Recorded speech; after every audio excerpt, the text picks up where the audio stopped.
Bismillahirrahmanirrahim. Assalamualaikum warahmatullahi wabarakatuh.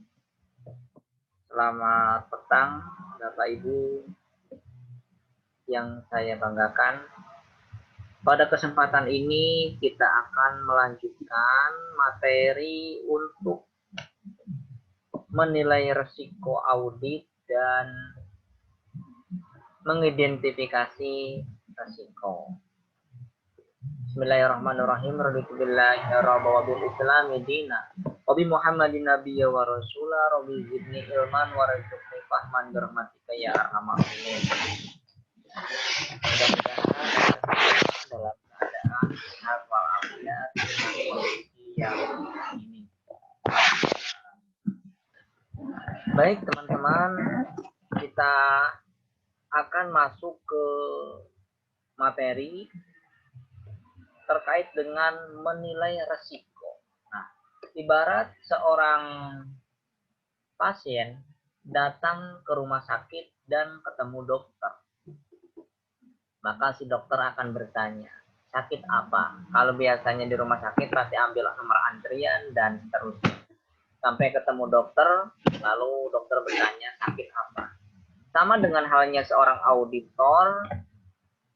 Seorang auditor itu akan menerima klien dengan menyatakan bahwa perusahaan saya pengen diaudit karena ada salah satu bentuk ketidakberesan di bagian A, di bagian B, begitu. Kalau kita dokternya itu perusahaan, sedangkan kalau dokter di rumah sakit, kliennya manusia. Kalau kita kantor ataupun lembaga yang berbentuk perseroan terbatas. Begitu. Nah, di dalam menilai risiko itu yang pertama tujuan penilaian risiko itu untuk mengidentifikasi sumber-sumber risiko dan menilai apakah risiko tersebut mungkin menjadi sebab salah saji yang material dalam laporan keuangan. Jadi tugas seorang auditor untuk menilai apakah laporan keuangan telah disajikan secara material sesuai dengan prinsip-prinsip akuntansi yang berlaku umum. Maka langkah yang pertama itu menilai dulu supaya tidak terjadi salah saji yang material. Yang pertama, menentukan dan menilai risiko bawaan. Risiko bawaan itu adalah risiko yang melekat. Contoh seperti kas, uang kas, uang tunai. Nah, risiko bawaan itu risiko yang melekat pada uang tunai tersebut apa? Mudah dicuri, ya. Mudah dicuri, gitu. Lalu yang kedua, menentukan dan menilai risiko pengendalian.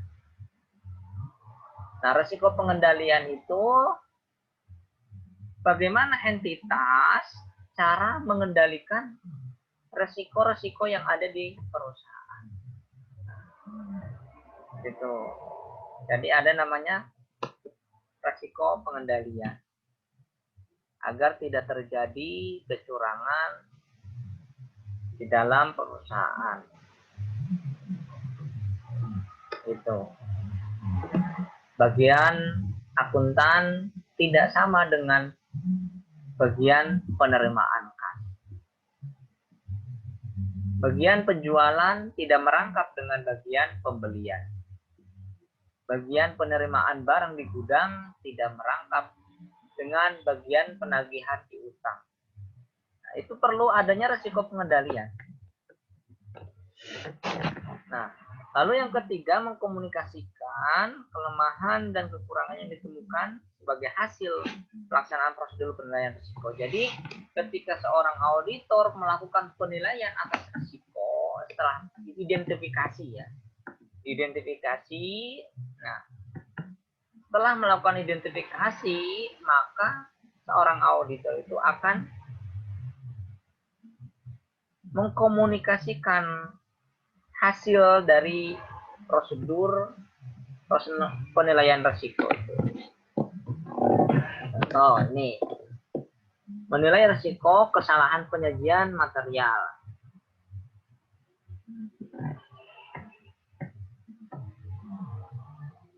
Nah, ada 3 bagan: inherent risk, control risk, dan risk of material misstatement. Jadi H itu adalah high, sedangkan M itu moderate dan L itu low. Jadi inherent risk-nya tinggi, control risk-nya tinggi, maka dengan demikian risk of material misstatement-nya juga tinggi. Ketika sudah dinilai ya, inherent risk-nya juga tinggi, control risk-nya moderat, maka disimpulkan oleh auditor risk of material misstatement-nya moderat. Gitu.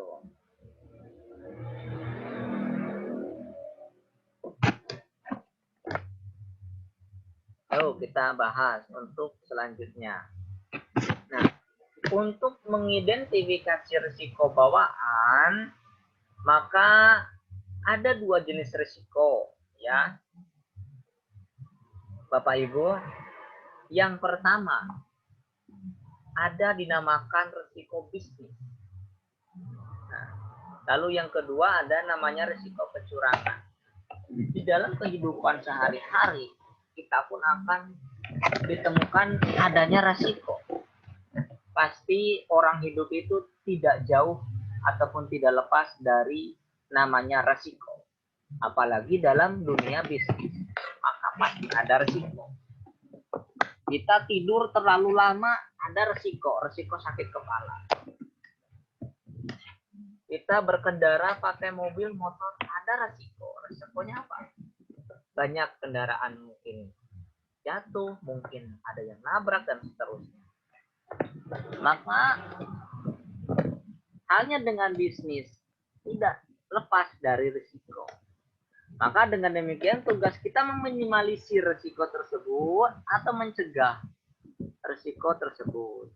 Nah, kembali lagi ada 2 jenis risiko bisnis dan risiko kecurangan. Business risk dan fraud risk. Nah, sedangkan penelitian saya dulu pas S2 itu risiko kecurangan kalau saya. Pengaruh kompetensi dan whistleblowing terhadap kecurangan. Nah, lanjut ya. Ada 2 jenis risiko bisnis dan risiko kecurangan. Nah, risiko tersebut ada 2 sumber, ada beberapa sumber ya. Yang pertama, ketika kita mengidentifikasi risiko bawaan itu tidak lepas dari memahami apa? Tujuan dan strategi entitas. Nah, kita sebagai seorang akuntan ataupun yang bekerja di kantor akuntan publik independen harus memahami tujuan perusahaan tersebut apa? Visi misi. Visinya ingin menjadi apa? Dan dia akan melakukan apa untuk mencapai visi tersebut. Gitu. Nah, dengan demikian seorang auditor itu melihat langkah-langkah apa saja yang akan dilakukan oleh perusahaan tersebut. Wajar ataukah tidak wajar? Logis ataukah tidak? Jadi, lalu yang kedua strategi. Jadi tujuan dan strategi entitas. Lalu yang kedua itu faktor eksternal. Nah, faktor eksternal itu yang mempengaruhi keadaan ekonomi, politik, sosial, dan budaya. Gitu.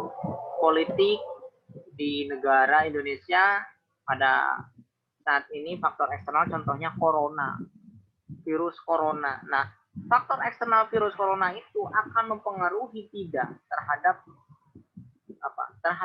perkembangan pertumbuhan perusahaan gitu untuk mencapai tujuannya. Contoh misalkan mau menjual produk senilai 1.000 unit per bulan dengan kondisi saat ini apakah mempengaruhi ataukah tidak, itu perlu dianalisis terlebih dahulu. Faktor eksternal itu termasuk. Lalu ada faktor internal. Nah, faktor internal yang bersumber dari dalam perusahaan tersebut, contoh lingkungan kerja. Lingkungan kerja yang kondusif, adanya pembagian tugas di dalam pekerjaan. Dalam job deskripsinya ada pembagian tugas. Atau bagian akuntan sama bagian penerima kas itu berbeda. Faktor internal, gitu ya. Lalu indikator kinerja, kebijakan akuntansi. Nah, kebijakan akuntansi yang diambil menggunakan metode apa? Misalkan metode garis lurus, saldo menurun berganda, dan seterusnya. Dan itu pun nanti ditentukan mengapa mengambil metode garis lurus, mengapa mengambil saldo menurun berganda. Kita harus menanyakan itu. Karena akan berbeda gitu. Antara metode garis lurus dengan saldo menurun berganda. Metode garis lurus di perkotaan, saldo menurun berganda di pegunungan gitu. Lalu yang selanjutnya pengendalian internal, apakah berfungsi ataukah tidak. Misalkan sudah ada job deskripsinya pengendalian internal, kita langsung cek, konfirmasi, teliti apakah sudah berjalan ataukah belum. Nah, hal itu semua harus dinilai oleh seorang auditor untuk bisa menentukan risiko apa saja yang ada di dalam perusahaan tersebut sehingga laporan keuangannya itu bebas dari salah satu yang material. Oke, masuk lagi ke risiko bisnis ya. Tadi ada risiko bisnis, ada risiko kecurangan. Masuk ke risiko bisnis. Nah, berasal dari kondisi saat ini. Tadi contohnya seperti saat ini kondisinya seperti apa di negara tersebut, peristiwa, situasi keadaan politik, situasi keadaan ekonomi, tindakan, bahkan tidak mengambil tindakan yang dapat berdampak negatif terhadap kemampuan perusahaan mencapai tujuannya yang melaksanakan strateginya. Oke. Nah, risiko bisnis juga meliputi peristiwa yang timbul akibat perubahan kompleksitas atau gagal melihat kebutuhan untuk berubah. Gitu. Jadi kita harus mengetahui produk ini apakah benar-benar laku di pasaran pada tahun berikutnya. Dengan kondisi saat ini. Gitu. Lalu juga kita harus memperhatikan pesaing-pesaing dari produk tersebut. Mempertimbangkannya. Tidak lepas dari faktor eksternal dan internal. Oke. Lalu masuk ke risiko kecurangan. Untuk risiko kecurangan itu berkaitan dengan peristiwa ataupun kondisi yang menunjukkan insentif, ya. Insentif yang sudah bekerja pasti sudah tahu insentif ataupun tekanan untuk melakukan kecurangan atau memberikan kesempatan terjadinya kecurangan. Nah, contoh seperti ini simpelnya untuk risiko kecurangan. Anda sebagai bagian dari penjualan produk. Nah, ditekan oleh atasan untuk menjual produk dalam 1 bulan itu 1.000 unit. Dengan insentif 30% dari penjualan 1.000 unit tersebut apabila tercapai. Kalau misalkan tidak tercapai, tidak memperoleh insentif. Nah, dengan demikian bagian penjualan itu akan termotivasi. Bagaimana caranya saya supaya insentif senilai 30% itu ataupun bonus nilai 30% itu saya dapatkan. Itu. Ada insentif ataupun tekanan dari atasan, tekanan pokoknya saya tidak mau tahu. Harus terjual 1000 unit.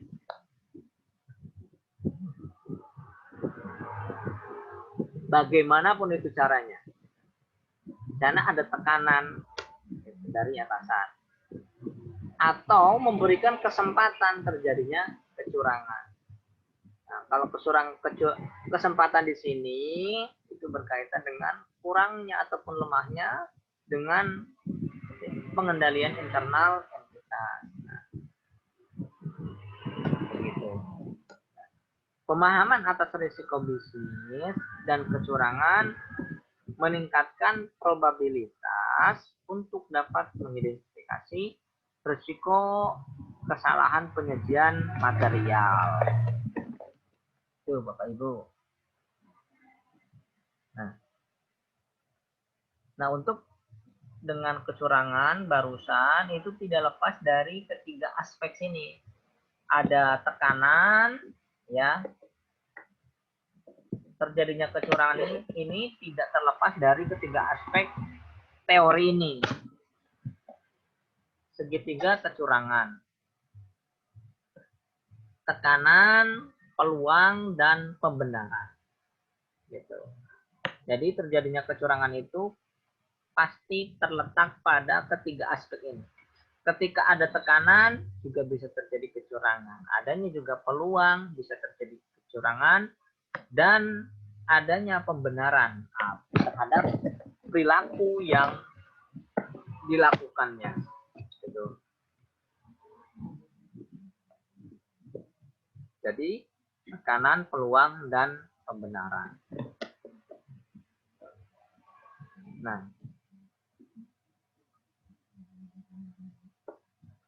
Nah, skeptisme profesional ini harus dimiliki oleh seorang auditor, ya, di mana kewajiban auditor itu untuk menggunakan dan mempertahankan skeptisisme profesional sepanjang dari penugasan, terutama kewaspadaan atas kemungkinan terjadinya kecurangan.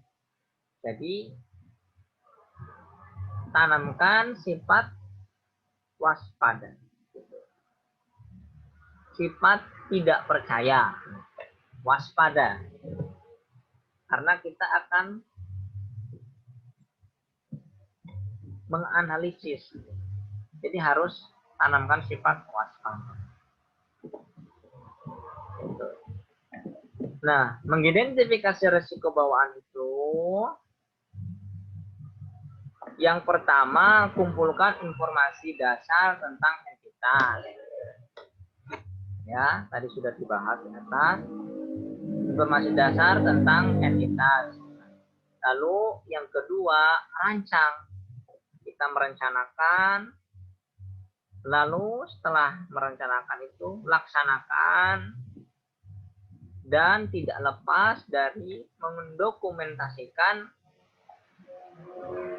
dalam penilaian risiko untuk menjadi bukti. Nah, dan yang ketiga itu hubungkan risiko yang diidentifikasi dengan area dalam laporan keuangan.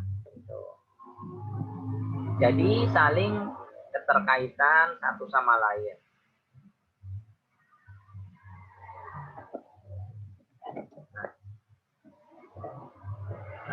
Untuk mendokumentasikan proses identifikasi risiko, itu auditor menggunakan keahlian profesionalnya dalam mendokumentasikan proses identifikasi risiko.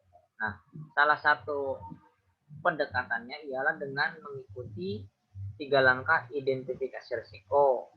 Selain itu, bisa berdasarkan area pemahaman yang menunjukkan sumber-sumber risiko terjadinya kecurangan.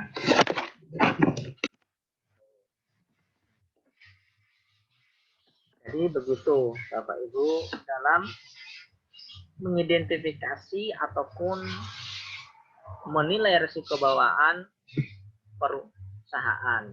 Jadi kita harus memahami tujuan, strategi, gitu ya, strategi perusahaan, lingkungan internal perusahaan, pengendalian internal perusahaan, gitu. Lalu faktor eksternal pun sangat berpengaruh, keadaan ekonomi, keadaan politik, keadaan sosial budaya yang berpengaruh besar kepada perusahaan, gitu. Nah, itu yang menjadi risiko apakah auditor itu melanjutkan penugasan ataukah tidak.